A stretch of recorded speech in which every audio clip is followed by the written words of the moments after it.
Halo semua, selamat datang kembali.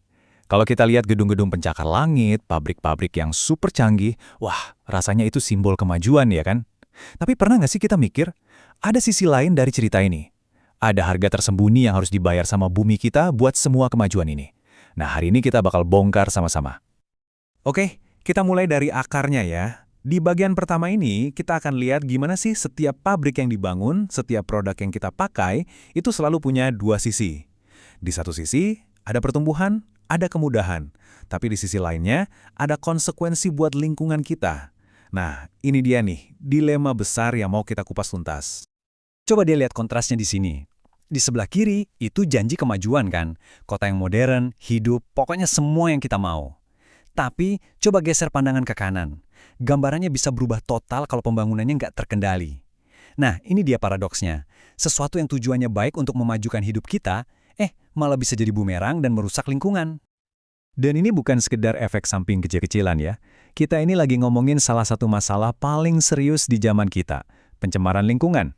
Skalanya itu besar banget, sampai-sampai dampaknya, mau kita sadar atau enggak, pasti kena ke kita semua. Oke, jadi biar kita semua paham betul masalahnya, kita harus mulai dari dasarnya dulu nih. Sebenarnya apa sih yang dimaksud dengan polusi atau pencemaran itu? Intinya gini, pencemaran itu terjadi waktu ada zat, energi, atau ya komponen lain yang masuk ke lingkungan dan bikin perubahan yang nggak baik. Komponen lain ini bisa macam-macam, bisa asap pabrik di udara, tumpahan minyak di laut, atau bahkan panas dari mesin industri. Kata kuncinya di sini adalah perubahan yang merugikan. Nah, zat atau apapun yang menyebabkan perubahan merugikan tadi, itu namanya polutan. Simpelnya, polutan itu biang keroknya. Kalau pencemaran itu penyakitnya, ya polutan inilah virusnya. Oke, pertanyaan logis berikutnya. Kalau polutan ini yang jadi sumber masalah, mereka datangnya dari mana aja sih? Yuk, kita lihat beberapa sumber utamanya.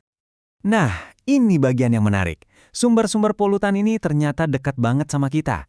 Coba deh, pikirin. Limbah industri, itu dari pabrik yang bikin barang-barang yang kita pakai.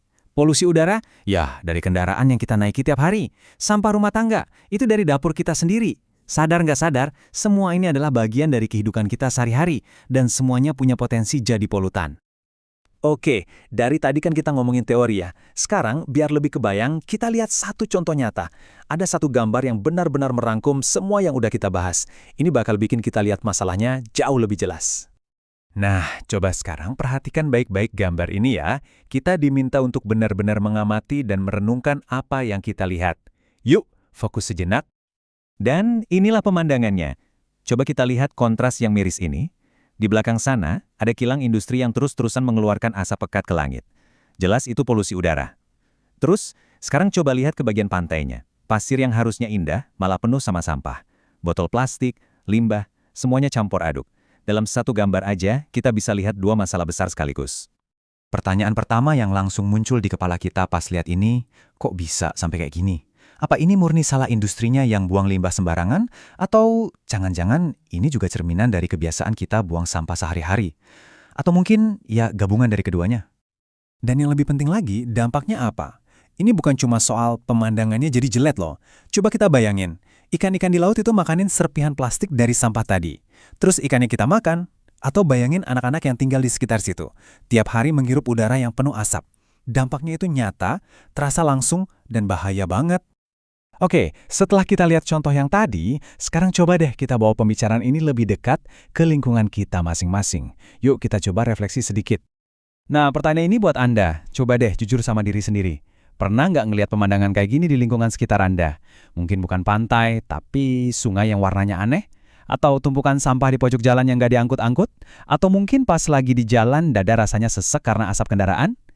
Tiba-tiba masalah ini jadi dekat banget ya, jadi personal. Sebagai penutup, ada satu pengingat penting buat kita semua. Menjaga lingkungan itu bukan tugas pemerintah aja atau tugas aktivis aja, tapi ini tanggung jawab kita bersama. Kenapa? Karena ini bukan cuma buat kita yang hidup sekarang, tapi buat generasi setelah kita. Jadi, saya mau tinggalkan satu pertanyaan buat Anda renungkan. Apa satu hal kecil, benar-benar kecil, yang bisa Anda mulai ubah besok untuk jadi bagian dari solusi, bukan masalah? Coba dipikirkan ya. Terima kasih banyak sudah menyimak.